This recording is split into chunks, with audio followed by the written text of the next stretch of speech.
I'm 79 years old, and I spent most of my life doing what I was supposed to do, and almost none of it made me happy.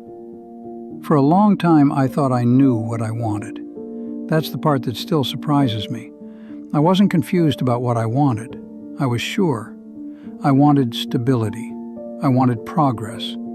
I wanted to feel like I was moving forward instead of standing still. And for years, that felt like enough. People around me agreed. They said I was being smart, responsible, practical. No one warned me that those words could slowly empty a life. I didn't feel like I was making a mistake. That's important. If I had, I might have stopped. Instead, I felt reasonable. Every choice made sense on its own. Every sacrifice felt temporary. Every delay felt justified. I kept telling myself I'd enjoy things later, once things were more stable, once I was further ahead, once I had earned the right to slow down. What I didn't realize was that later was quietly turning into never. And by the time I noticed, most of my life was already behind me. From the outside, my life looked fine. That's the word people used. Fine.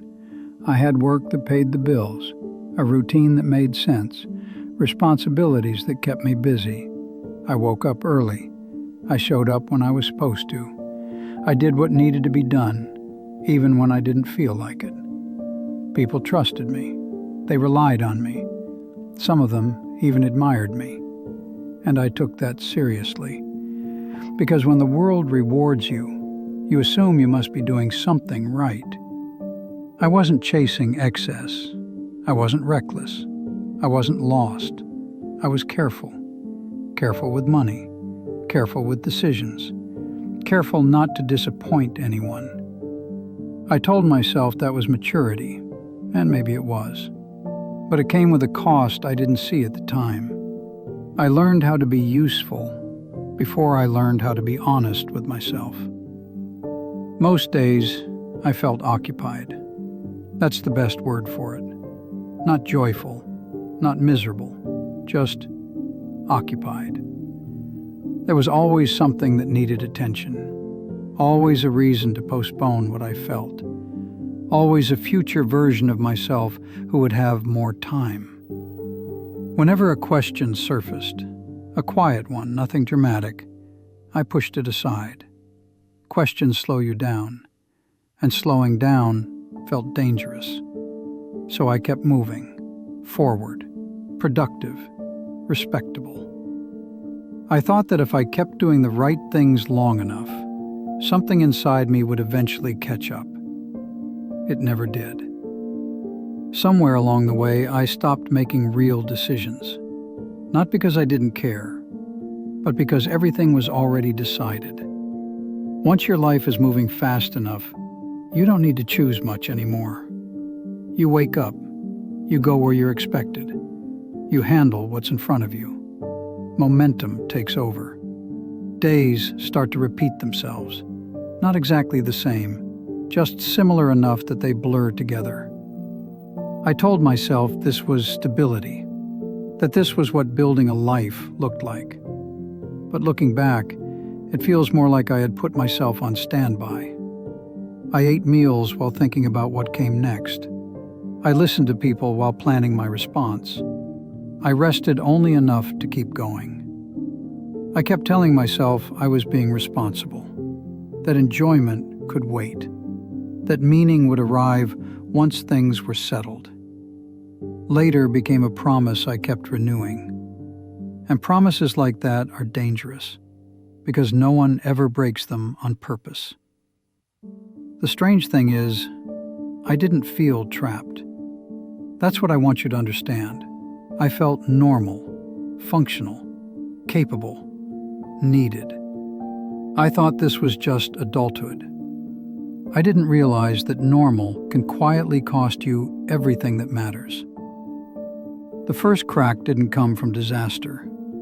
There was no accident, no hospital room, no moment that demanded attention. It came on an ordinary afternoon. I was sitting at a kitchen table, sorting through old papers. Nothing important. Receipts, notes, things I had saved for reasons I couldn't remember anymore. One of them was a card. It was from my daughter. She had written it years earlier. The handwriting was uneven, careful, the kind of handwriting children use when they want to be taken seriously. It said something simple. I don't remember the exact words. What I remember is realizing I couldn't picture the moment she gave it to me. I knew it must have happened. I knew I was there, but I couldn't feel it. And that unsettled me. Not because I was a bad father. I wasn't. I provided. I showed up when it mattered. I did what was expected of me. But sitting there, holding that card, I understood something I hadn't before. I had been present for the responsibility of that moment, but absent from the moment itself. And once I noticed that, I couldn't stop seeing it elsewhere. Meals I rushed through, conversations I half listened to, evenings spent thinking about tomorrow instead of being there. Then a quieter thought followed. More of my life was behind me than in front of me. Not as a feeling, as a fact. And if I had been postponing my presence all this time, waiting for a later that never quite arrived, then I had already lived through most of my life without fully being there. That was the first crack. Not painful, just irreversible. Once you see it, you don't unsee it. And you start to wonder how many moments you've already lived that you won't remember because you weren't really there. People talk about regret like it's about mistakes, the wrong job, the wrong decision, the wrong turn at the wrong time. That wasn't it for me. I don't lie awake thinking about the things that failed. Those made sense in their own way. What stays with me are the things I postponed. Conversations I told myself I'd have later. Time I assumed I could make up for. Moments I treated like they were repeatable. I thought regret would feel loud, sharp, obvious. Instead, it feels like absence. It's realizing you don't remember how someone laughed, or the sound of a room when everyone you loved was still in it, or when the last time was, because you didn't know it was the last.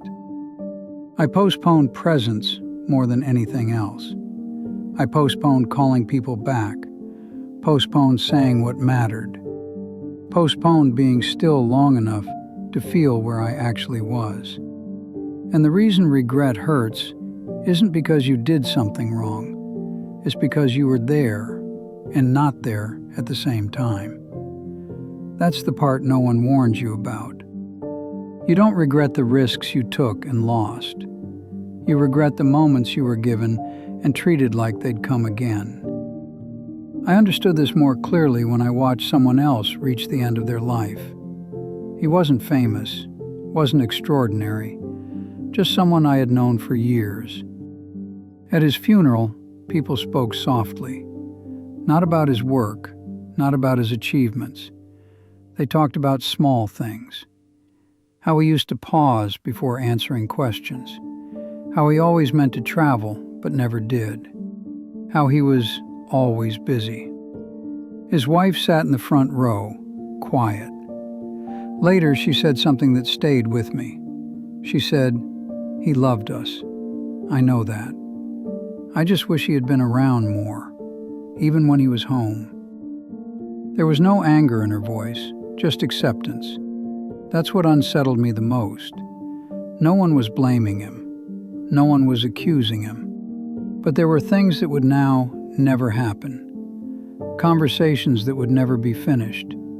Time that could no longer be rearranged.